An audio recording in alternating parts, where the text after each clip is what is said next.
محمد شہروز۔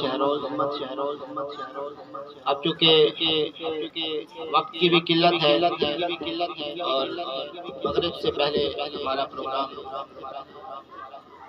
مکمل ہو جائے گا تو مختصر سی بات ہوگی، اس کے بعد حضور کی بارگاہ میں سلام پیش کیا جائے گا اور اس کے بعد دعا ہوگی۔ اس طریقے سے ہمارا آج کا یہ خوبصورت پروگرام محفل میلاد کا پروگرام اپنے اختتام کو پہنچے گا۔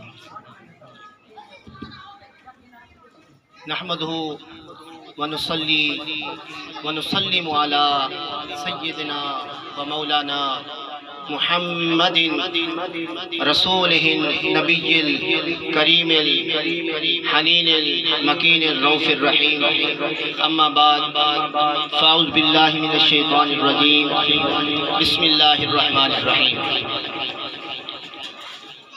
قال اللہ تبارک و تعالی فی القرآن المجید والفرقان الحمید فی شأن حبیبی ورفعنا لک ذکرک، صدق اللہ العظیم وصدق رسولہ النبی الکریم۔ ان اللہ وملائکتہ یصلون علی النبی یا ایہا الذین آمنوا صلوا علیہ وسلموا تسلیما۔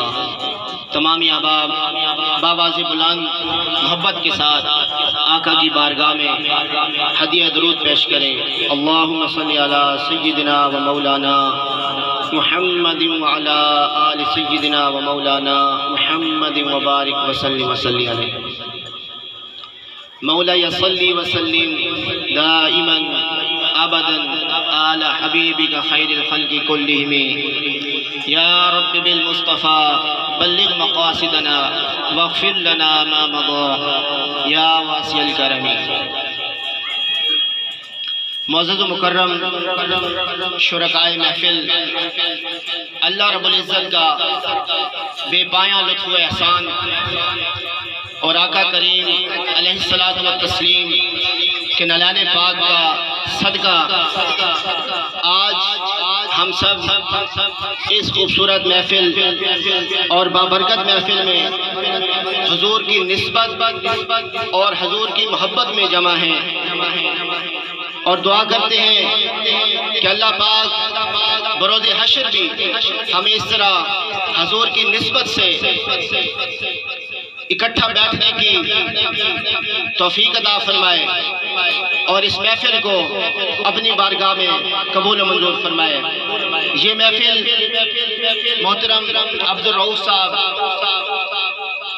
اور ان کے اہل خانہ کی طرف سے ان کے ایک نظر منت کی صورت میں آقا کی بارگاہ میں پیش کی جا رہی ہے۔ دعا کرتے ہیں کہ اللہ پاک اس کو اپنی بارگاہ میں قبول فرمائے۔ حاضرین محترم، حضور کی یہ محفل ہر بندہ اپنے اپنے انداز میں، اپنے اپنے حساب سے، اپنے اپنے ذوق سے، اپنے شوق سے حضور سے محبت کا اظہار کرتا ہے۔ آپ کے سامنے قرہ حضرات نے آقا کی بارگاہ میں کلام مجید پیش کیا، چونکہ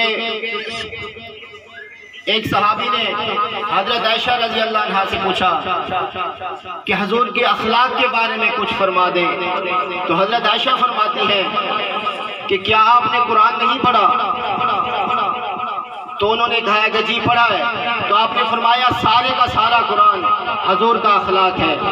اسی لیے جن احباب نے تلاوت کلام مجید پیش کی، انہوں نے اپنی انداز سے، اپنے رنگ سے حضور کی بارگاہ میں اپنی حاضری کو پیش کیا، اور اس کے ساتھ ساتھ ثنا خان مصطفیٰ نے اپنے حساب سے، اور اس کے ساتھ ساتھ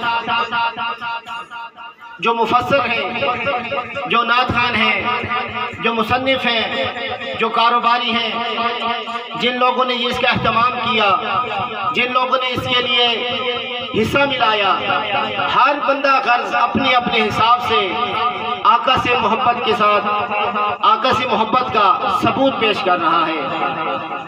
حاضرین محترم، تھوڑی سی حضور کی آمد کی منظر کشی کریں گے، اس کے بعد مختصر سی حضور کے متعلق عشق کی بات ہوگی، اور اس طریقے سے ہماری گفتگو کا اختتام ہوگا۔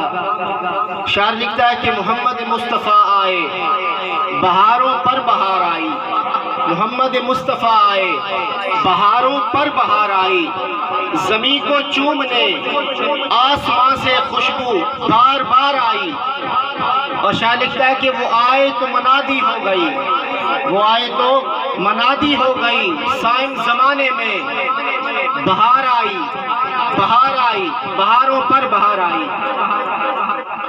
سامعین مکرم، اگر تاریخ کا مطالعہ کیا جائے تو یہ بات روز روشن کی طرح عیاں ہو جاتی ہے کہ جب کائنات میں کفر و شرک، وحشت اور بربریت کا گھپ اندھیرا چھایا ہوا تھا اور معاشرے کے اندر روحانی اخلاقی قدریں نہ ہونے کے برابر تھیں، ایسے میں 12 ربیع الاول کو مکہ مکرمہ میں فاران کی چوٹیوں میں ایک نور چمکا جس نے اکوان عالم کو روشن اور منور کر دیا۔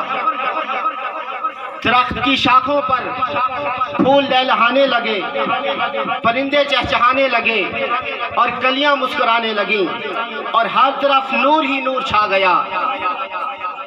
ہر ایک کی زبان پر ایک ہی بات تھی، کہاں سے اتنے سرور آئے، کہاں سے اتنے سرور آئے، ذرہ ذرہ پکار اٹھا کے حضور آئے، حضور آئے۔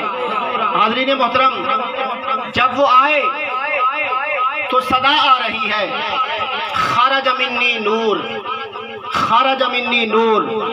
وہ دیکھو مشرق میں بھی جھنڈا، وہ دیکھو مغرب میں بھی جھنڈا، وہ دیکھیں خانہ کعبہ کی چھت پر بھی جھنڈا، وہ دیکھیں آسمان پر بھی جھنڈا۔ کہیں پر جھنڈے لگا کر خوشی منائی جا رہی ہے اور کہیں پر بیٹے تقسیم کر کے خوشی منائی جا رہی ہے، اور کہیں پر یہ پیغام آ رہا ہے فَأَمَّا الْيَتِيمَ فَلَا تَقْهَرْ، اور کہیں پر سائلوں کے لیے یہ پیغام آ رہا ہے وَأَمَّا السَّائِلَ فَلَا تَنْهَرْ۔ تو شاعر نے کہا حضور آپ آئے تو دل جگمگائے، آپ آئے تو دل جگمگائے، ورنہ ان لاچاروں کا کیا حال ہوتا، ورنہ ان لاچاروں کا کیا حال ہوتا، اسیروں کنیزوں پہ کیا کچھ گزرتی، مصیبت کے ماروں کا کیا حال ہوتا۔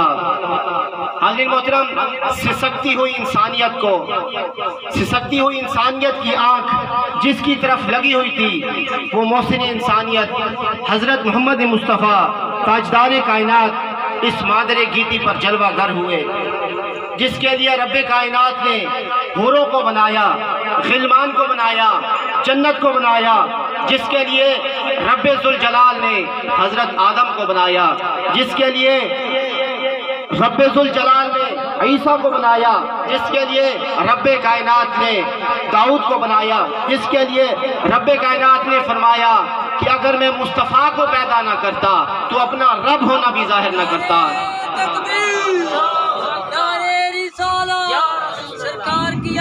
رب نے فرمایا کہ اگر میں مصطفیٰ کو نہ بناتا تو اپنا رب ہونا بھی ظاہر نہ کرتا۔ تو